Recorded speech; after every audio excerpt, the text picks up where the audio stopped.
ثم استقاموا فلا خوف عليهم ولا هم يحزنون أولئك أصحاب الجنة خالدين فيها جزاء بما كانوا يعملون صدق الله مولانا العظيم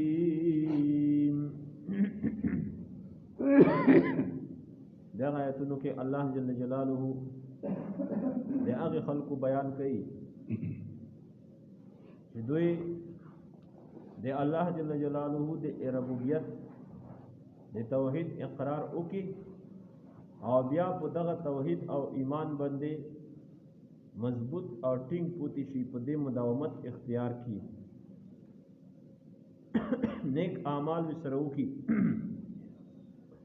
د الله پاک دغه خلکو سره وعده دادو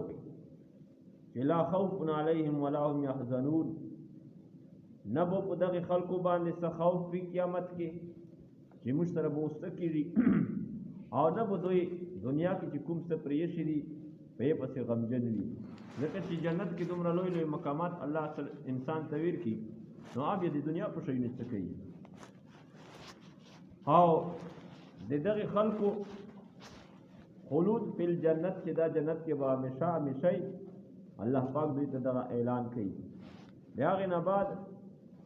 بل آیت کې الله پاک ترغیب ورکړي او تخفیف ورکړي انسان ته د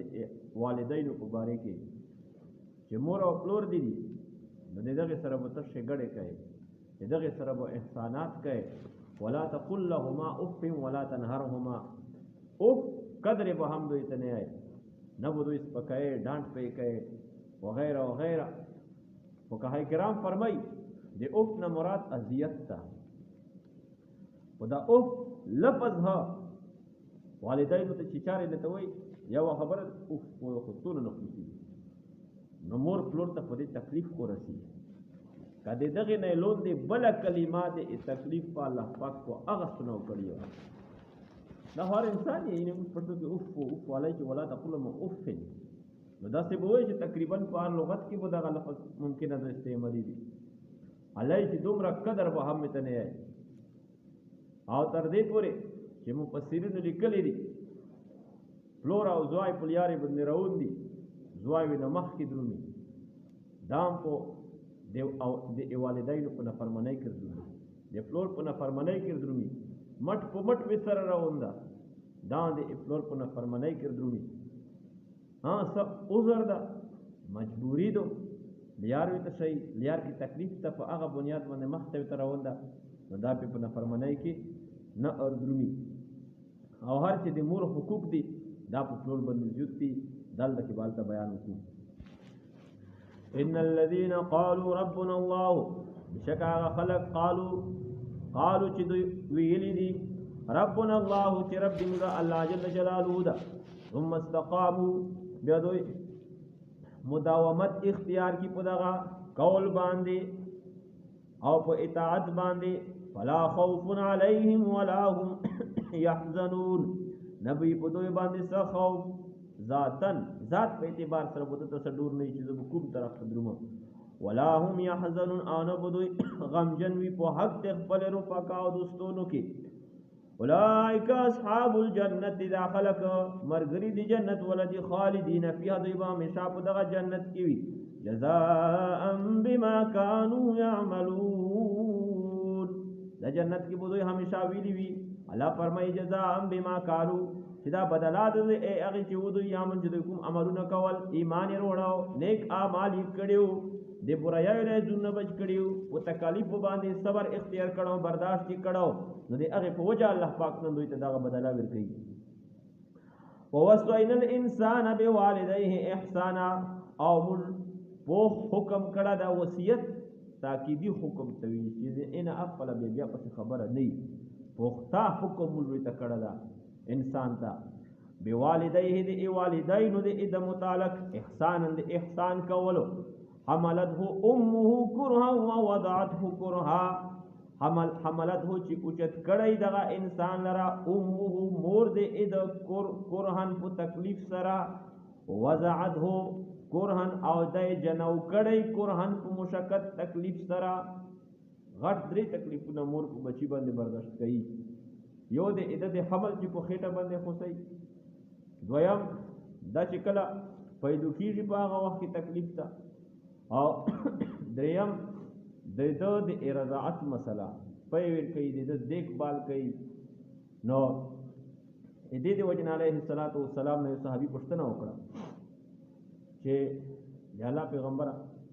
والدینو کې په مومن دی چاه ویوتا علیه الصلاۃ والسلام ته تو د مور وی بیا وی تو د مور وی بیا وی تو د مور وی بیا وی تو د پلور سلام علیه الصلاۃ والسلام پلور په ذکر کړه دا خدمت په حواله سره دا مور مقدمه دو بچای بو د امور خدمت ډیر کوي او د قدر او احترام په حواله سره پلور چې دا مقدم د پلور په قدر احترام ډیر کوي عموما پلورونو کې خودداری خدمت د بچو نه غوړي هم ده او مور چې پارسي بچي داسې وکا خدمت ډیر محتاجي بار نشي وته زور پکې نه طاقت پکې نه بیماری ډیری مسائل ډیر وي دې وجنه د مور حق په خدمت حواله سره مقدم ده او پلور چې هغه که سنجیدګي ډیره حساسیت پکې ډیر وي د هغه د قدر او احترام په حواله سره حق چې دا هغه مقدم ده پلور مخکې بچګه خبره نه کوي سخت خبره ته وکړي وربرغیزه بونه نیغ بونه وي تکسه دا او کدا سي دا په حقوق الوالدین کې حملته امه کرها چوچت کړی دی دلته مور دی د کرهن په تکلیف سره ووضعته کرها او جنو کړی دی دلته کرهن په مشقت سره وحمله وفصاله 30 شهرا او حمل دی دغه انسان وفصاله او دی پوینه پرز دول دی د کټ کول دی د 30 شهرا په دیش میاشتو کې دی نو 30 شهر دیش میاشتې 2.5 کوله روغل اوس د بچی د پای زمانہ څومره دو نو د جمهور مذهب دادا چې 2 کوله او امام ابو حنیفه رحمت الله علیه فرمای چې 2.5 کوله ده امام ابو حنیفه رحمت الله علیه دلیل دغه آیت ده وحمله وفصاله 30 شهرا چې الله جل جلاله حمل دی بچی او فصال دی د پوینه کټ کول دا 30 شهر په دیش میاشتې کې دي نو چې د دوی شایونو نه بعد یو عدد ذکر شي امام صاحب دلیل په دې طریقه نسی چې د دوی شایونو نه بعد یو عدد ذکر شي نو دا عدد مکمل طریقې سره د دوی شایونو ته علاوه د کمال بودا شامل دي نو مخکې دوه شی د ذکر شول حمل او فصال لہذا یې نه بعد عدد ذکر شو 30 شهر دیش میاشتې وچار دادو چې د حمل ها دیش میاشتې ټیم د فصال د پوی د مدت زمانام دیش میاشتې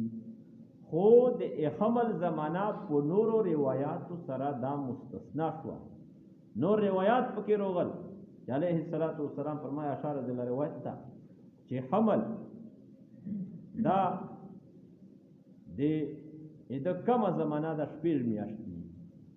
په خېټه د مور کې او د 2 کلونو زیات عموما دا د سیده غید ګردومه چې تووي د چکار کې وای ادمر نه زیات تم هم دای د امور په خېټه کې نشي تیروای دا د عادت او قانون ده نو لهدا د حمل زمانہ په نور روایت سره جدا شول وینا یا نم میاشتې دو یا تم میاشتې دو یا شپږ میاشتې کم از کم شپږ میاشتې کې حمل بچای چې داغه کې دی شي وزنانه دو هغه مثلا په شپږ میاشتې بچای او شو په دې څوک بدګماني نشي کوي دا خو نشي لګوي کله شپږ میاشتې نه د اخوان سره نکاح وشو د شپږ میاشتې نه په کم زمانہ کې بچای وشو نو اوس چې د بیا خوان تهمت کو لګوي شي او کچیرته مثلا بالفرض او تقدیر په شپږ میاشتې پورا باندې وشو نو نکاح نه بعد اوس هم خوان په دې باندې غلط ګمان نشي کوي چې یاره یا داوا کوي چې دې بدکاری کړی د بچای د دمونه و غیره نه ده او هر چې صاحبین دي ناغی چې دا د حمل د بچی د پوی زمانہ دا 2 کوله دو والوالدات يرضعن اولادهن حولين کاملین الته کې حدیث آیت راغله سوره بقره کې چې ایمان دی بو خپل بچوي ته پي ور کوي دعا کوله مکمل او مفتبی کول هم د صاحبینو د غزوې کې نو اوس د دعا کول نه کزیوت یو امور دو بچی ته پي ور کوي په دا باندې د غمور ګنګوري لہذا د اول نه چې کله د بچی دعا کوله زمانہ نږدې کیږي 24 میاشتې ته دای نږدې کیږي مثلا دای د 20 میاشتې شو د 22 میاشتې شو نور خروق سره د کوي چې په نور غذا باندې عادتي شي بس دعا کوله پوره کیږي د هغه نه مخکې په پوی نه کاټه یو بل مسله بعضی اوقاتو کې بچای دا کمزور ده نور غذاګونه هم نه خوري فقط دا د امور پي چې دی هغه شیری نو لہذا په دغه ځای کې علما کرامو فتوا ورکړي دي د جزیا مخبل کتلې پښتنه شوې و چې داسې د مجبورۍ په حالت کې چې بچای کمزور ده نور غذاګونه هغه خورینه نو بیا د ادوانی مکولر سے هم بچی ته پي هغه شذ ورکوي چې د مجبورۍ په حالت کې په دې باندې نه ګونګوري او کچې ته مجبوری نه بچای صحتمند ده نور غذاګونه خوري اوس په دعا کول نه خپل اتناړي و حتی اذا بلغ اشده تر دې پورې چې کله دغه بچای ورسیږي اشده خپل کمال ته خپل شدت ته نوجوانۍ ته وبلغ 40 سنه او ورسیږي دای 40 سنه سلويش کولو ته نو کنيک بخت بچای وی ابو دغه دوغونی کوي قال ندی رب اوزعنی یا پروردگار دې مو اوزعنی متا توفیق روکې دې خبره ان اشکر نعمتک التي چې شکر ادا کړې ته دې هغه نعمت انعمت علی چې عین عام کړه د تو په مو باندې چې ایمان دې نصیب کړه دا صحت دې کړه دا شبدن دې کړه دا مال دولت دې کړه عزت دې کړه والا والدی او دې مو والدینو دې انعام کړه د ایمان وان عمل صالحا او متددی توفیق روپی چې صالح نیک عمل وکړه دا سه نیک عمل تر دعا هو چې تور باندې الله رضی کیږي واصلح لي في ذريتي او یا الله درستګیر ولې د ایمو په اولاد کې ګورزون ته هم دعا غوړي نیک بخت سړی مور پلور ته هم دعا غوړي الله پاک فرمایي چې د مور پلور په باره کې دا دعا غوړیا یا وقر رب ارحمهما كما ربياني صغيرا یا الله جل جلاله د مور پلور باندې دومره داسې رحم وکي کما ربياني صغيرا لکه څنګه چې موږ په وړي کولی کې کوم تربيت پرورش کړه ده موږ پر استدي استمنه برداشت کړی مستف ایمان مستد قران دی آیا موږ په خپل بچی ته د شهیدی چې بچای دا دعا یا داسې د دعا زکوا اولاد سره دی استدي پر وګوري دا دې پر وګوري چې دا د اتو د اخرت ذخیره شي اولاد داس نیک اولاد صدقه جریه دو څومره دای نیک اعمال کوي د نیک اعمال د پلور پسې لګیا دي روان دي دای کوي کنه دای چې نیک اعمال کوي د پلور په سبب باندې دا ایمان الله د تور کړه دا زندگی الله د تور کړی دو د نیک اعمال هم نن دای دغه مور پلور په برکت سره کوي نو دا خود به خود اتوماتیکلی د والدینو په عمل نامې په دا روان وي وان اعمل صالحا ترضاه واصلح لي في ذريتي اني تبت اليك یا الله پاک بشک ز رجوع کوم تو طرف تا و انی من المسلمین او بشک سره د مسلمانانو نه اولئک الذین نتقبل عنهم احسن ما عملوا دا خلق چې موږ قبل او د دوینا احسن ما عملوا استعملون د دوی چې کوم دوی کړی دي ونتجاوز عن سیئاتهم دا د الله پاک مهرباني تک کسا نیک سړی دا او الله شکریا ده کوي نیک عملونه کوي والدینو دې پر دعا وړي علای چې کوم اعمال دای کوي اعمال موږ نه قبلو ونتجاوز عن سیئاتهم او تجاوز کو دي دوی ګناهونه کوړی کی صغیره ګناهونه ونکیږي او ته موږ معاف کوو کبیره ګناهونه الله په توبه باندې معاف کوي او صغیره ګناهونه وړي کی ګناهونه ان الحسنات یذهبن السیئات چې ګناهونه دا نیک اعمال سره الله پاک سړی ته میټاو کوي المنز دی وکړه او داس ته وکړه نو کوم صغیره ګناهونه شوي دي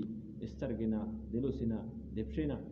کوم اندام په اودسه کې وینځی شي په هغه